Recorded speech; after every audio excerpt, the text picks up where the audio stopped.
Bawang Ngeri episode 39. Festival Hantu, Cerita Hantu Ziza, Prolog. Di jantung Taiwan lanskap pedesaan terdapat sebuah desa kecil terpencil yang dikenal sebagai Qianxi. Waktu sepertinya telah melupakan tempat ini, di mana cara-cara lama masih berlaku dan batas-batas antara yang hidup dan yang mati menjadi kabur dengan mudahnya. Di pinggir desa, tempat rumah terakhir bertemu dengan hutan yang menjulang, sebuah toko biasa-biasa saja telah berdiri sejak lama. Toko ini dijalankan oleh seorang lelaki tua bungkuk bernama Wu Shixian yang berspesialisasi dalam kerajinan kuno sisa, patung kertas rumit yang dibuat untuk menghormati almarhum. Shixian adalah orang yang tidak banyak bicara, punggungnya bungkuk karena beban waktu dan mungkin sesuatu yang lebih. Tokonya dipenuhi dengan patung-patung kertas yang tampak nyata, pria, wanita, anak-anak, bahkan binatang, semuanya dibuat dengan cermat dengan perhatian terhadap detail yang menakutkan. Namun, mata mereka tetap tidak dicat, sebuah tradisi dan tabu di kalangan pengrajin sisa. Konon sosok sisa, sekali diberi mata, menjadi wadah bagi roh-roh pengembara, terutama yang belum menemukan kedamaian di akhirat. Suatu sore, saat matahari terbenam di bawah cakrawala dan desa bermandikan cahaya senja yang lembut, Shixian dengan hati-hati membawa ciptaannya ke dalam. Udara malam kental dengan aroma tanah lembab dan gemerisik makhluk tak kasat mata di balik bayang-bayang.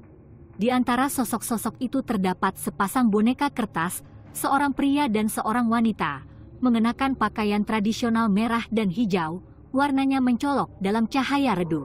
Saat Shixian meraih pintu, suara gedebuk tiba-tiba bergema di belakangnya. Dia berbalik tajam dan melihat seorang wanita berpakaian hitam tergeletak di tanah. Pakaiannya basah kuyup, meskipun langit cerah sepanjang hari. Kulitnya pucat, hampir tembus cahaya. Matanya kosong dan tak bernyawa. Bau busuk yang menyengat memenuhi udara, merembes ke setiap sudut toko, dan kucing putih besarnya, yang biasanya tenang, mengeluarkan jeritan yang membekukan darah, bulunya merinding ketakutan. Shixian membeku, napasnya tercekat di tenggorokan. Kaki wanita itu melayang tepat di atas tanah, tidak tersentuh oleh tanah di bawahnya. Rasa takut menyelimuti dirinya, ini bukan pengunjung biasa. Suara wanita itu, lembut dan sedih, memecah kesunyian. Orang tua, maksudku tidak ada salahnya. Aku bukan dari dunia ini, tapi aku mohon, bantu aku. Shixian, dengan jantung berdebar kencang, berhasil bertanya, apa yang kamu butuhkan dariku? Wanita itu, jari-jarinya yang kurus menyibakkan helaian rambut basah, berbicara tentang kematian yang kejam, bagaimana dia dibunuh secara brutal dan ditinggalkan di selokan di luar desa. Dia sedang mengandung, sebuah fakta yang membuat kisahnya semakin tragis.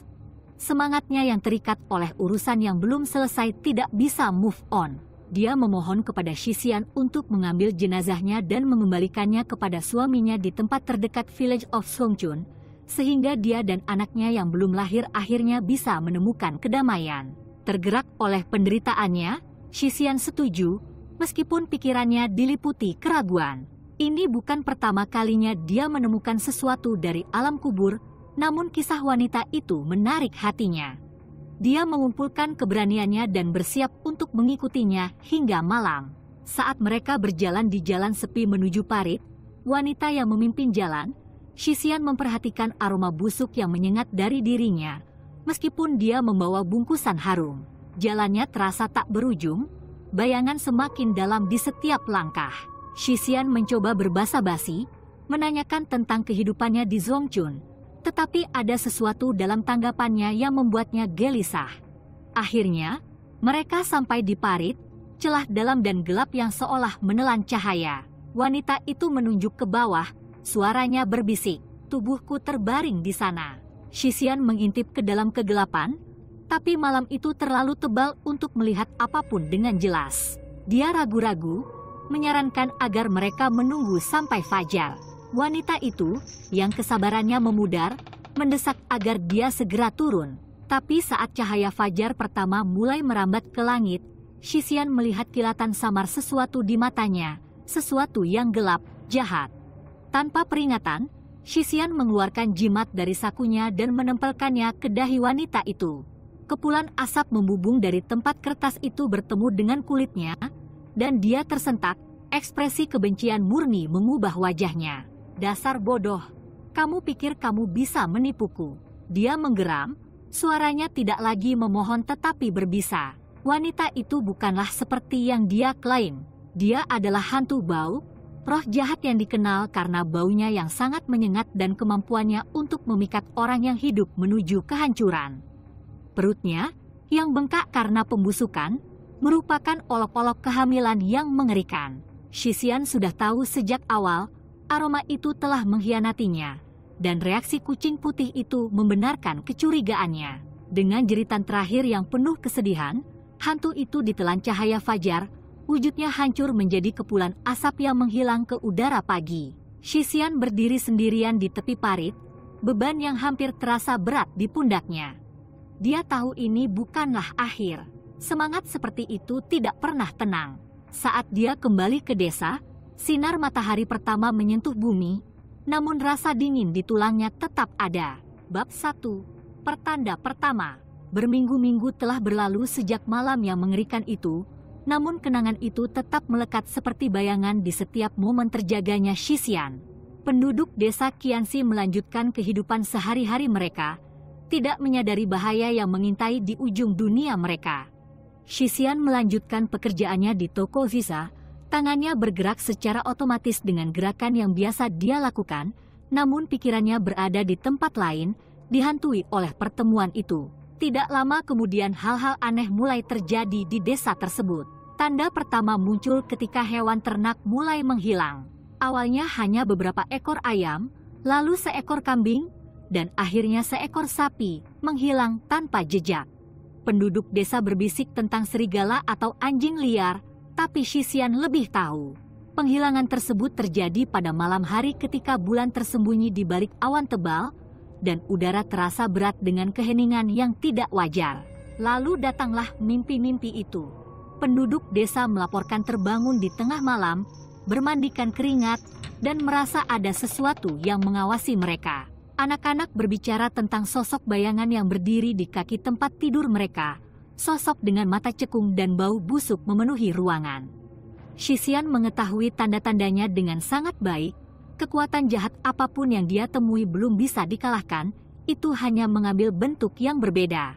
Shisian meminta nasihat dari Nyonya Yiling, seorang wanita tua yang terkenal karena pengetahuannya tentang cara-cara lama.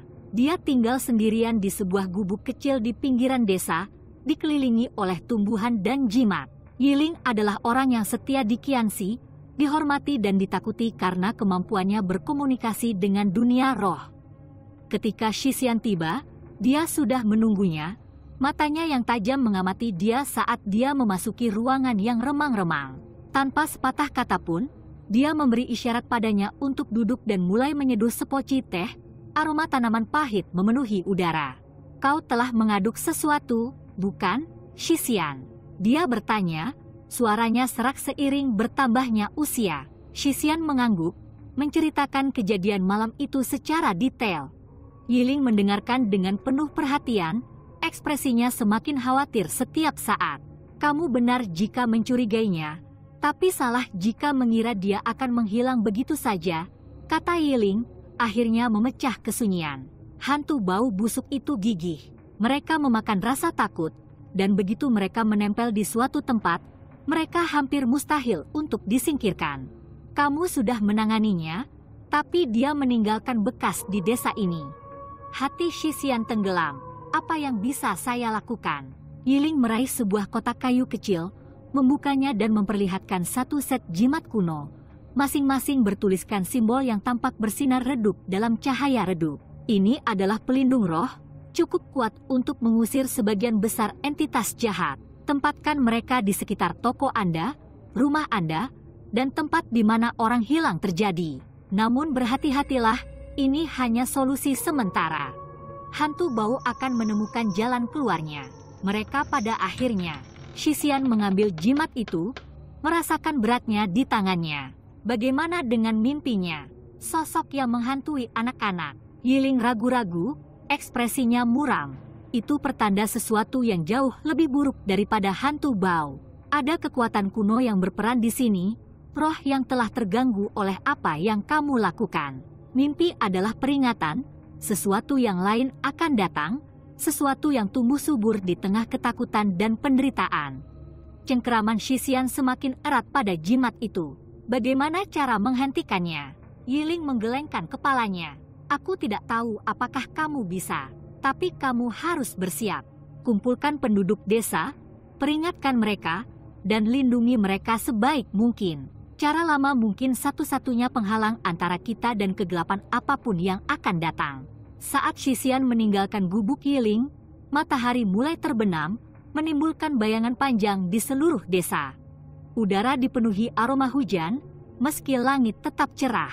Dia bisa merasakan beratnya jimat di sakunya, sedikit kenyamanan di balik kegelisahan yang semakin menggerogoti dirinya. Malam itu, Shisian menempatkan jimat di sekitar tokonya, rumahnya, dan tempat hilangnya ternak. Dia bekerja dalam diam, satu-satunya suara adalah desiran angin yang menembus pepohonan. Saat dia selesai, geraman pelan bergema dari dalam hutan, diikuti dengan jeritan tajam yang membuat darahnya menjadi dingin. Shisian berbalik ke arah suara itu, jantungnya berdebar kencang. Malam itu hening, terlalu hening, dan bayang-bayang tampak membentang sangat panjang. Untuk sesaat, dia mengira dia melihat sesosok tubuh berdiri di tepi pepohonan, mengawasinya dengan mata cekung. Namun ketika dia berkedip, sosok itu hilang, hanya menyisakan bau busuk di udara. Bab 2, hilangnya. Terlepas dari jimat dan peringatannya, kejadian aneh di Qianxi semakin memburuk.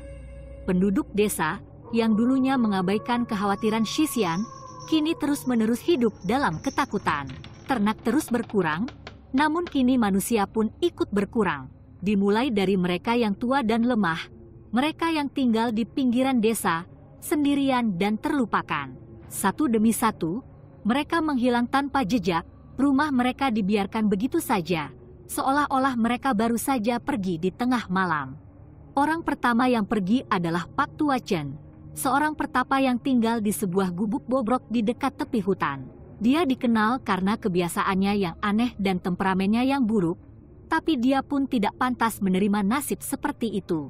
Ketidakhadirannya diketahui oleh seorang penduduk desa yang lewat dan melihat pintu depannya terbuka, bagian dalam rumah sangat sunyi. Di dalam, tidak ada tanda-tanda perlawanan, hanya bau busuk yang menyengat. Berikutnya adalah Bibi Mei, seorang wanita baik hati yang telah kehilangan suaminya bertahun-tahun yang lalu dan menghabiskan hari-harinya merawat kebunnya. Dia terakhir terlihat menyiram tanamannya di malam hari, senandung lembutnya terbawa angin.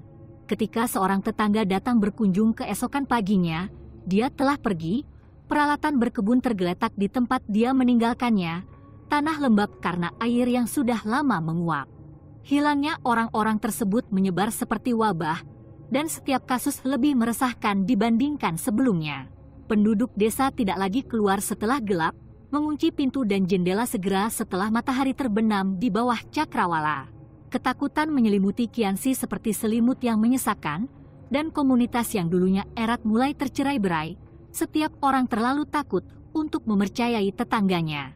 Shisian, pada bagiannya, menjadi semakin paranoid. Dia membentengi toko dan rumahnya dengan segala perlindungan yang dapat dia pikirkan, jimat, bahkan garam yang tersebar di ambang pintu. Tapi itu tidak pernah cukup. Perasaan diawasi semakin kuat dari hari ke hari, tekanan terus-menerus di benaknya. Mimpinya juga semakin kuat. Setiap malam, dia mendapati dirinya berkeliaran di hutan yang gelap, pepohonan meliuk-liuk dan berbonggol-bonggol, cabang-cabangnya menjulur seperti jari-jari kerangka. Dia bisa mendengar bisikan-bisikan di angin, suara-suara yang memanggil namanya, memohon bantuan, tapi dia tidak pernah bisa melihat siapa pemiliknya. Dan selalu, di kejauhan, dia bisa melihat kerlipan api, seberkas cahaya yang tidak pernah bisa dia raih. Suatu malam, saat dia berguling-guling di tempat tidurnya, ketukan keras di pintu membuat dia tersentak bangun. Jam menunjukkan lewat tengah malam, dan desa itu sunyi senyap. Shisian ragu-ragu, jantungnya berdebar kencang, sebelum perlahan berjalan ke pintu. Dia mengintip melalui lubang intip, tetapi tidak melihat apapun, hanya kegelapan malam yang pekat. Ketukan lagi, kali ini lebih keras. Tangan Shisian bergetar ketika dia meraih pegangannya. Sebagian dari dirinya berteriak untuk tidak membukanya. Tapi rasa penasaran, atau mungkin sesuatu yang lebih gelap, memaksanya memutar kenop. Berdiri di depan pintu rumahnya adalah seorang gadis muda, tidak lebih dari 10 tahun. Pakaiannya robek, rambutnya kusut karena tanah, dan matanya membelalak ketakutan. Dia mendekap boneka compang-camping di dadanya, warna-warna cerahnya memudar dan ternoda. "Tolong," bisiknya, suaranya nyaris tak terdengar. "Bantu aku." Shisian berlutut sejajar, berusaha menjaga suaranya tetap tenang. "Ada apa? Nak, di mana orang tuamu?" Gadis itu menggelengkan kepalanya, air mata mengalir di pipinya. Mereka sudah pergi. Hal buruk merenggut mereka. Rasa dingin merambat di punggung Shisian. Hal buruk apa? Dia melihat dari balik bahunya, ke dalam kegelapan di baliknya. Manusia bayangan. Dia datang pada malam hari dan membawa orang pergi. Dia mengambil ibu dan ayahku. Darah Shisian menjadi dingin. Manusia bayangan, sosok yang menghantui mimpinya, yang pernah dilihatnya di pinggir hutan. Itu nyata, dan itu merenggut penduduk desa. Dia berdiri, pikirannya berpacu. "Masuklah, cepat." Gadis itu ragu-ragu, matanya menatap kebayangan. Dia memperhatikan. Dia selalu memperhatikan. Shisian meraih tangannya dan menariknya ke dalam, membanting pintu hingga tertutup di belakang mereka. Dia menguncinya, dan memasang jimat di pintu untuk mengukurnya. Gadis itu berdiri di tengah ruangan, matanya membelalak ketakutan. "Kamu aman di sini," kata Shisian, meskipun dia sendiri tidak yakin apakah dia mempercayainya. "Aku akan melindungimu." Namun gadis itu menggeleng lagi, suaranya terdengar seperti bisikan yang pecah. "Dia di sini. Dia selalu di sini." Shisian merasakan bulu kuduknya berdiri. Ruangan itu tiba-tiba terasa lebih dingin, udaranya dipenuhi aroma pembusukan. Dia berbalik perlahan, napasnya tercekat di tenggorokan.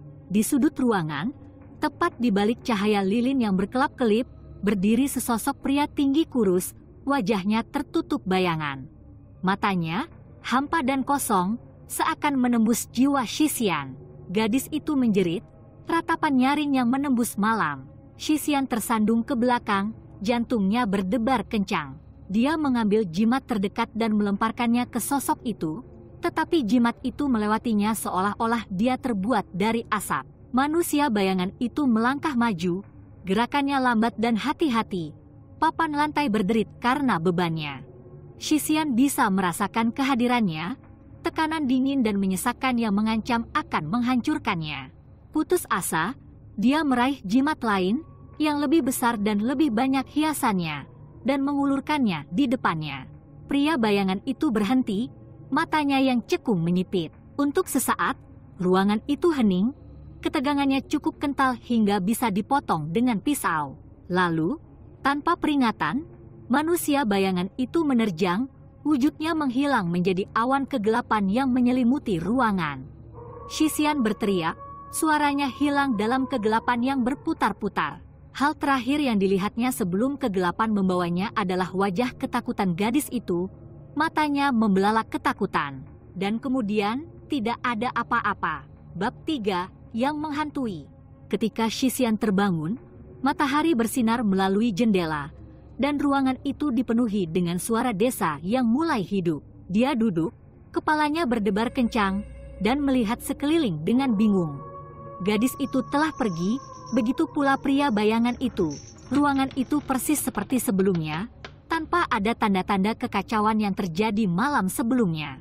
Apakah itu semua hanya mimpi? Bagian dari imajinasinya yang terlalu aktif. Tapi ketakutan, kegelapan, terasa begitu nyata. Shisian menggosok pelipisnya, mencoba menghilangkan rasa tidak nyaman yang masih ada. Dia perlu berbicara dengan Nyonya Yiling lagi. Dia pasti tahu apa yang harus dilakukan. Namun ketika dia sampai di gubuknya, dia menemukan pintunya terbuka dan bagian dalamnya berantakan.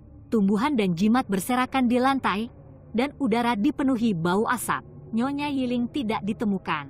Jantung Shisian berdebar kencang saat dia mencari di dalam gubuk, memanggil namanya.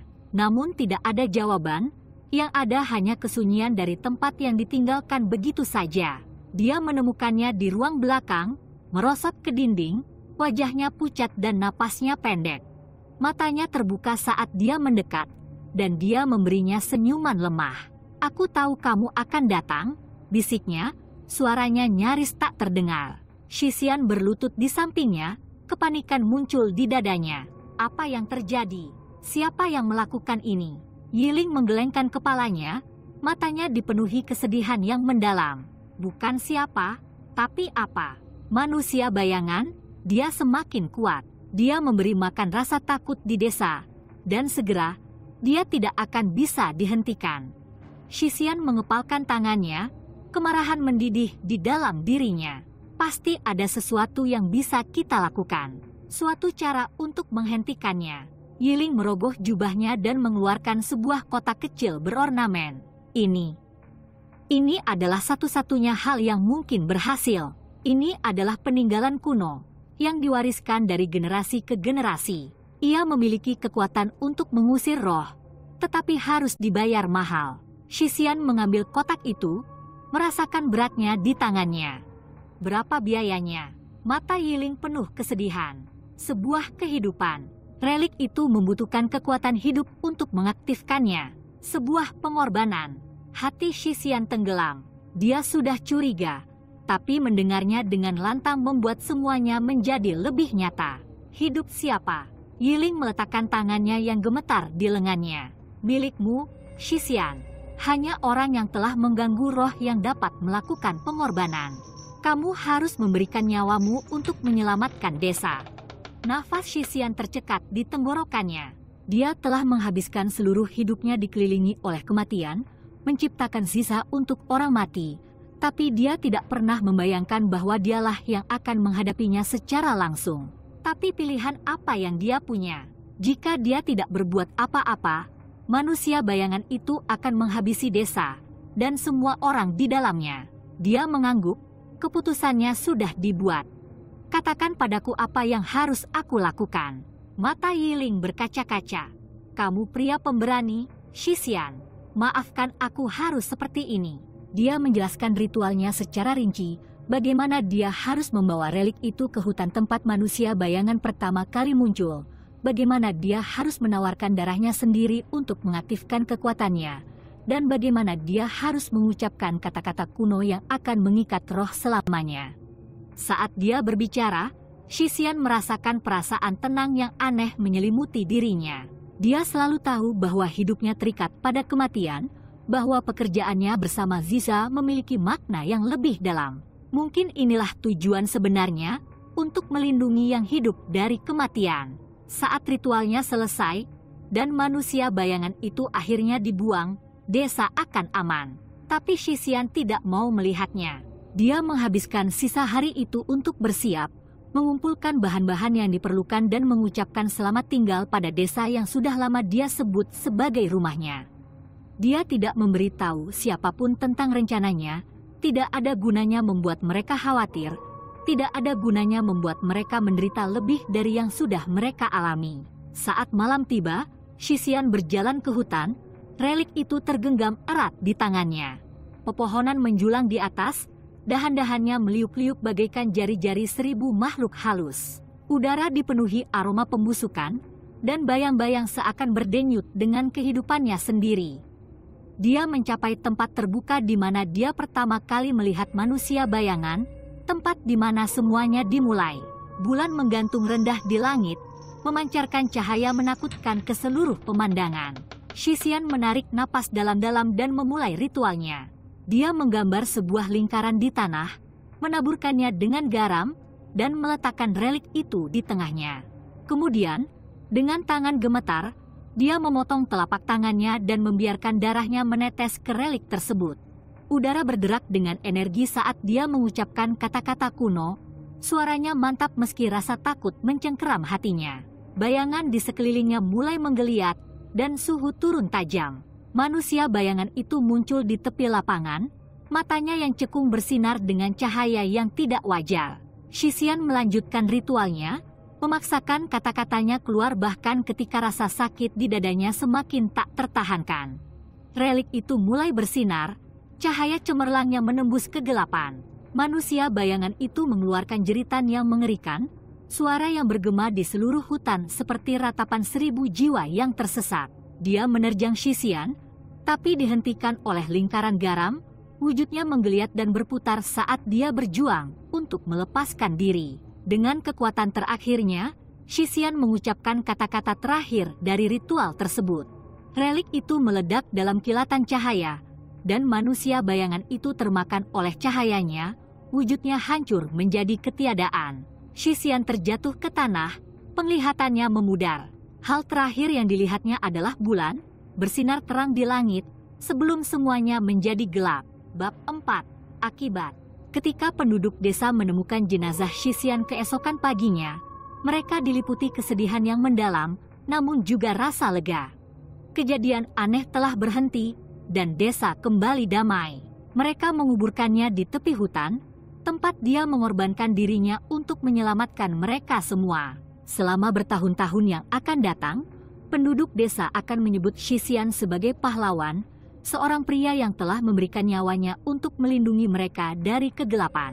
Mereka menaruh persembahan di makamnya, sisa dibuat serupa dengannya, dan menceritakan kisahnya kepada anak-anak mereka, sehingga mereka tidak akan pernah melupakan pengorbanan yang telah dilakukannya.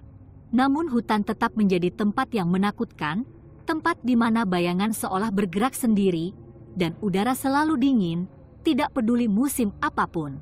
Penduduk desa menghindarinya, percaya bahwa roh manusia bayangan masih tinggal di sana, terjebak di antara dunia, menunggu dunia lain mengganggu istirahatnya. Dan di tengah malam, ketika angin menderu-deru melalui pepohonan dan bulan tersembunyi di balik awan, beberapa orang mengaku mendengar suara, bisikan dalam kegelapan, memanggil nama mereka, memohon pertolongan. Tapi tidak ada yang pernah menjawab. Epilog yang terlupakan. Tahun-tahun berlalu, dan desa Qianxi perlahan memudar dari ingatan. Generasi muda pindah, mencari peluang baru di kota, dan komunitas yang tadinya berkembang pesat kini hanya tinggal segelintir penduduk lanjut usia. Hutan, yang tadinya ditakuti dan dihormati, kini menjadi liar dan liar, jalurnya hilang ditelan waktu. Kuburan di tepinya terlupakan, persembahan hancur menjadi debu, dan kisah Shisian hanya menjadi kisah hantu yang diceritakan di sekitar api. Namun kegelapan tetap ada, mengintai dalam bayang-bayang, menunggu seseorang menemukannya sekali lagi. Dan ketika waktunya tepat, ketika bulan sedang tinggi dan angin berbisik melalui pepohonan, manusia bayangan itu akan kembali. Karena kejahatan tidak pernah benar-benar mati, ia hanya tidur, menunggu jiwa bodoh berikutnya membangunkannya dari tidurnya. Tamat. Terima kasih kerana menonton podcast kami. Jika anda menikmati penerukaan hantu, makhluk mitos dan legenda bandar kami, sila kongsi dengan rakan anda. Jangan lupa subscribe untuk lebih banyak episod mendebarkan. Sehingga masa akan datang, pendengar yang dikasihi.